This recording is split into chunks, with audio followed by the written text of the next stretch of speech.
दुरूद पाक का हदिया पेश करें, पढ़ें बाआवाज़ बुलंद अल्लाहुम्मा सल्ली अला सय्यिदिना व नबियिना व मौलाना मुहम्मदिन व बारिक व सल्लिम सलातन व सलामन अलैका या रसूलल्लाह सल्लल्लाहु तआला अलैहि व आलिहि वसल्लम। हज़रात सामाईन मोहतरम, जिस दौर से हम गुजर रहे हैं वो बड़ी आजमाइशों और इम्तिहानात का दौर है। एक ऐसा दौर कि जहां पर आपको अपने सच्चे होने का सबूत देना पड़ता है। एक ऐसा दौर कि आपको अपने नेक होने का सबूत देना पड़ रहा है।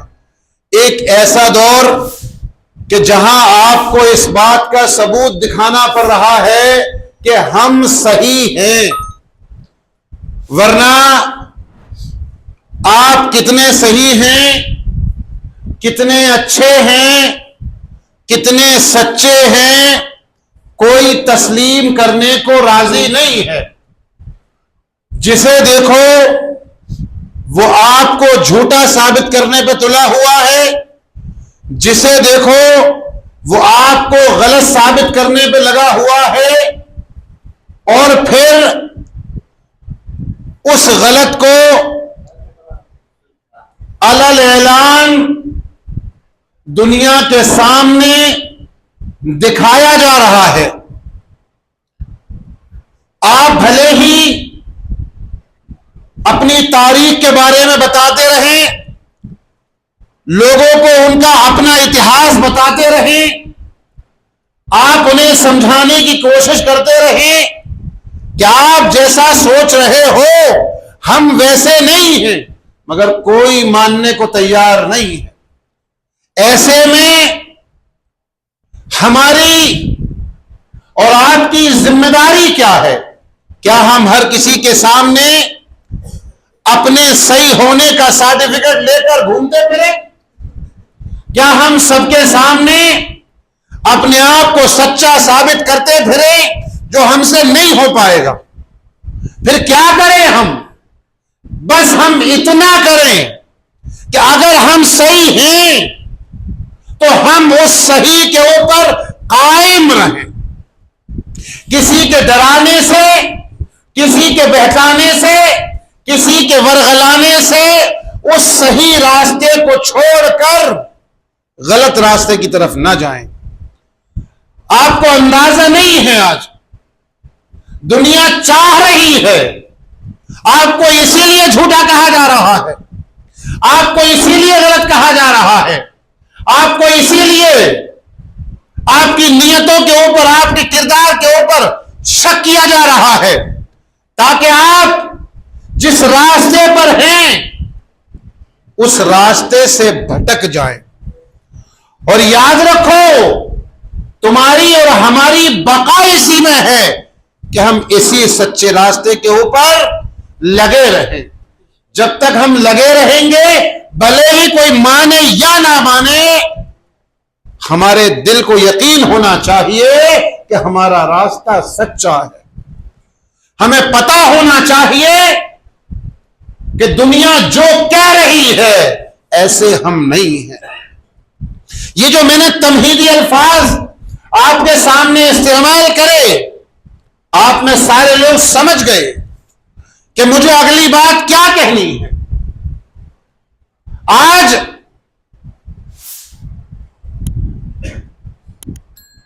हम कहां खड़े हैं? दुनिया के अंदर कहीं पर कुछ भी, कैसा भी गलत काम होता है, करने वाला कौन है, वो क्या है, वो कैसा है, वो कहां से आता है, वो ये सब क्यों करता है, इस तरफ कोई तवज्जो नहीं देता है। जहां गलत काम होता है उस जगह पर ले जाकर हमें खुद ब खुद खड़ा कर दिया जाता है। उनसे हमारे रिश्ते नाते जोड़ दिए जाते हैं। अभी 2-3 रोज पहले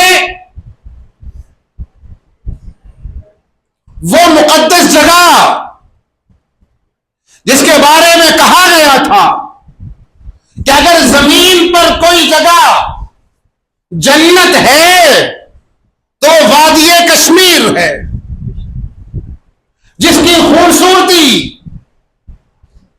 जिसके दिल फरेब मनाजिर, जिसकी दिल लुभाती हुई तस्वीर,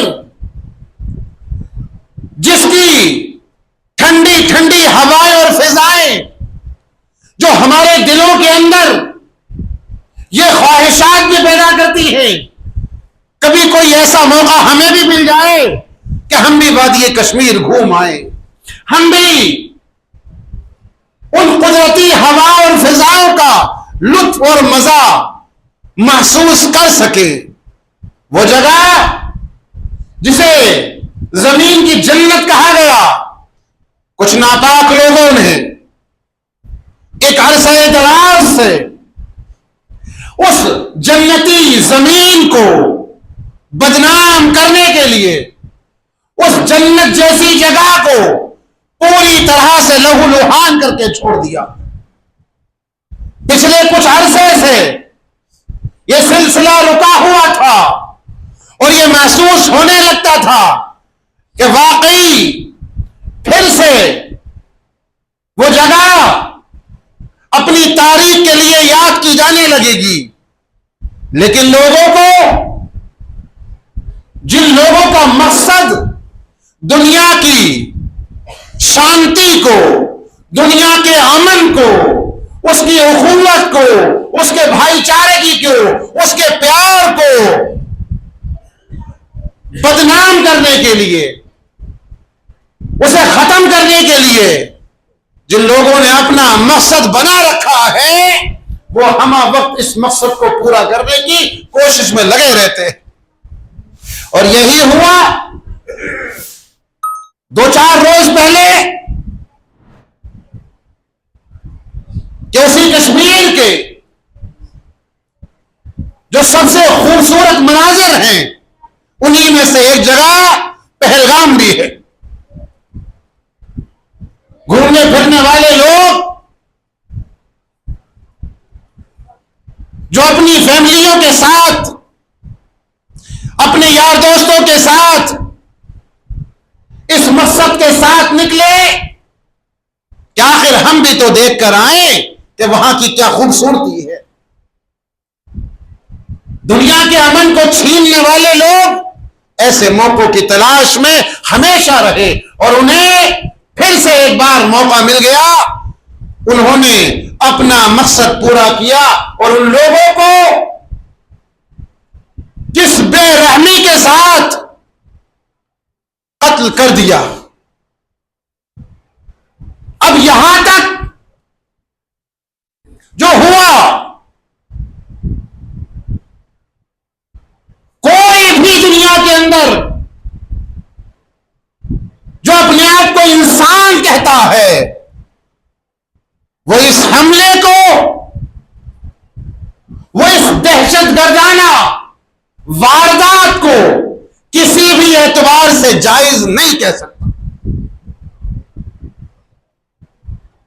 और वो लोग जो मजहब इस्लाम को मानने वाले हैं, जो अल्लाह के कुरान के ऊपर ईमान रखने वाले हैं, वो तो किसी भी हाल में तस्लीम नहीं कर सकते।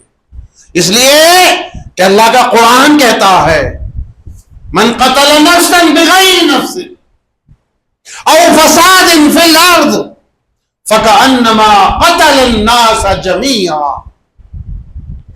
यानी वो इंसान जो बगैर किसी जुर्म के,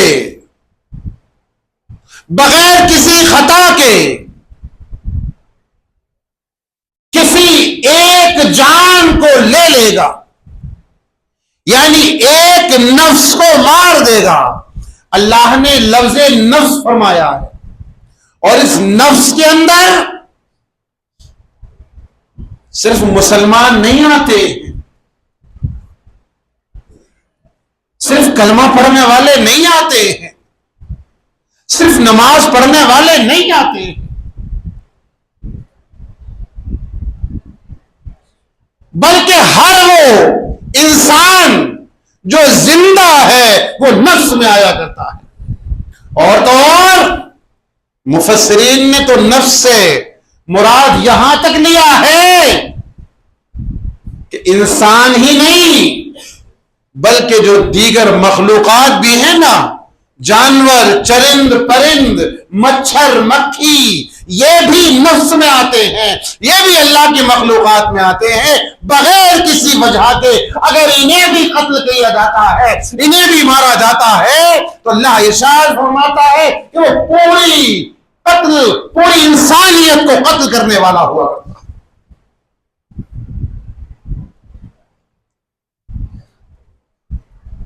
अब आप गौर करें, जो मजहब ये तालीम देता हो कि अगर एक नफ्स को, एक शख्स को बगैर किसी जुर्म के, और वो जुर्म भी आप और मैं डिसाइड नहीं कर सकते, कानून डिसाइड करेगा,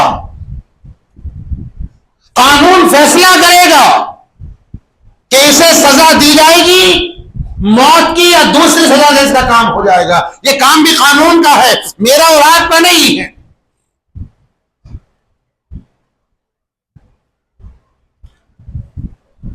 बगैर किसी जुर्म के, बगैर किसी कसूर के एक शख्स को अगर मारा तो अल्लाह ने फरमाया कि उसने पूरी इंसानियत का कत्ल कर दिया, पूरी इंसानियत का कातिल है वो। और आगे अल्लाह इरशाद फरमाता है, जिसने एक को बचाया, मनाहिय नासा, जिसने एक को बचाया, फिर क्या है? तो अल्लाह इरशाद फरमाता उसने पूरी कायनात को गोया जिंदगी दे दी है, पूरी कायनात को बचा लिया। इस्लाम तो यह तालीम देता है। मजहब इस्लाम कभी भी किसी भी तरीके से न उन लोगों का साथ देता है और न ही कभी तारीख में ऐसे वाकयात हमें मिलते हैं कि मजहब इस्लाम ने जालिमों का साथ दिया हो या देने के लिए कहा हो। एक वाकया ऐसा नहीं मिल सकता आपको तारीख के। लिहाजा ये जो वाकयात हो रहे हैं, खास तौर पे ये जो वाकया हुआ, हमारा ऐलान इस बात की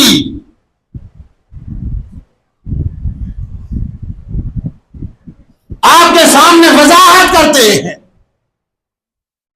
कि ये इंसानियत को शर्मिंदा करने वाला वाकयात है, इंसानियत को दहला देने वाला वाकयात में से। और जिन्होंने ये किया है वो कौन है? वो कुछ भी हो, वो मुसलमान नहीं हो सकते, वो मुसलमान नहीं हो सकते। और हम बहैसियत मुसलमान इस बात की भी मांग करते हैं, कैसे भी करके उन सारे लोगों को सख्त से सख्त सजा दो। ए हुकूमत, ये तुम्हारा काम है, तुम अपना काम करो, हम तुम्हारे साथ खड़े हैं। मगर साथ ही हम एक गुजारिश भी करते हैं, जिसने ये किया है आप उसके साथ कितना भी सख्त से सख्त रवैया इख्तियार करो, हम आह भी नहीं करेंगे और हमें कोई अफसोस नहीं होगा। इसलिए ऐसे लोगों से कोई रिश्ता, कोई नाता हमारा नहीं है। लेकिन जिसने किया है उनका पता नहीं चला या चल गया है तो आपने सजा दे। जो दूसरे लोग हैं, जो जाहिर में उनके जैसे दिखाई देते हैं, जिनके नाम जाहिर में उनसे मिल जाते हैं, इत्तेफाक से जिनका कलिमा उनके कलिमे से मिल जाता है। तो अल्लाह के वास्ते आप कलमे को दोष ना दें, आप उन लोगों को शक की निगाह से ना देखें। ये लोग वही हैं जिन्होंने कभी इस मुल्क के लिए अपनी जानें कुर्बान की थी, और ये वही लोग हैं कि आज में जरूरत पड़ेगी तो ये लोग अपनी जानों को हथेली पे लेकर इस मुल्क की हिफाजत करते हुए दिखाई देंगे।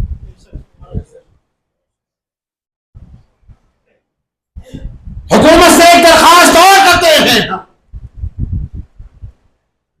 ऐसे लोग जिनका काम मुल्क में नफरत फैलाने का है,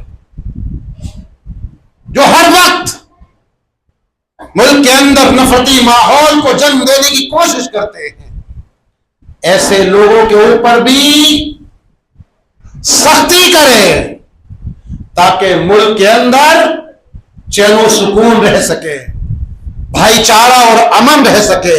वो मुल्क तरक्की नहीं करते हैं जिन मुल्क के अंदर रहने वाले लोगों में आपस में इंतशार हुआ करता है। तरक्की वो ममालिक किया करते हैं जिन ममालिक की रियाया आपस में एक दूसरे के साथ मेल मोहब्बत के साथ रहने वाले होते हैं। हम गुजारिश करते हैं तमाम अहले वतन से, जिन्होंने किया है